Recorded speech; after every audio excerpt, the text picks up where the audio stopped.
சிறை நிரப்பு போராட்டம் கடுமையான போராட்டம் நான் நடத்துவோம்.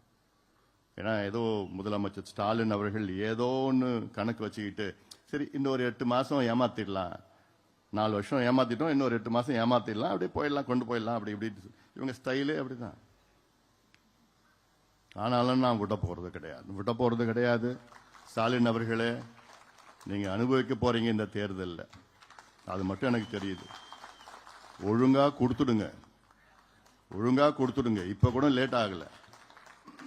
நாங்க கேட்கறது நியாயமா கேட்டோம். உச்சநீதிமன்றம் தீர்ப்பு வந்து 1226 நாள் ஆகிறது. இந்த தீர்ப்பில் தெளிவா சொல்லியிருக்கிறாங்க, தமிழ்நாட்டில் வன்னியர்களுக்கு உள்ஒதுக்கீடு கொடுக்க எந்த தடயம் கிடையாது. இதற்கு நீங்கள் சாதிவாரி கணக்கெடுப்பு நடத்தணும்னு அவசியமும் கிடையாது. இருக்கிற தரவுகளை சேகரித்து நியாயப்படுத்தி கொடுங்கள். இது வந்து உச்ச நீதிமன்றம் கொடுத்த தீர்ப்பு. இதுக்கு மேல எங்கேயுமே மேல்முறையீடு கிடையாது. உச்ச நீதிமன்றத்துக்கு மேல யாரும் கோர்ட்டுக்கு போக முடியாது. அப்படிப்பட்ட உச்ச நீதிமன்றமே தீர்ப்பு கொடுத்துட்டு பண்ணுங்க. அந்த தீர்ப்பை வைத்துத்தான் இப்பொழுது பிற்படுத்தப்பட்ட ஆணையம், பேக்வர்ட் கிளாஸ் கமிஷனா அமைச்சாங்க.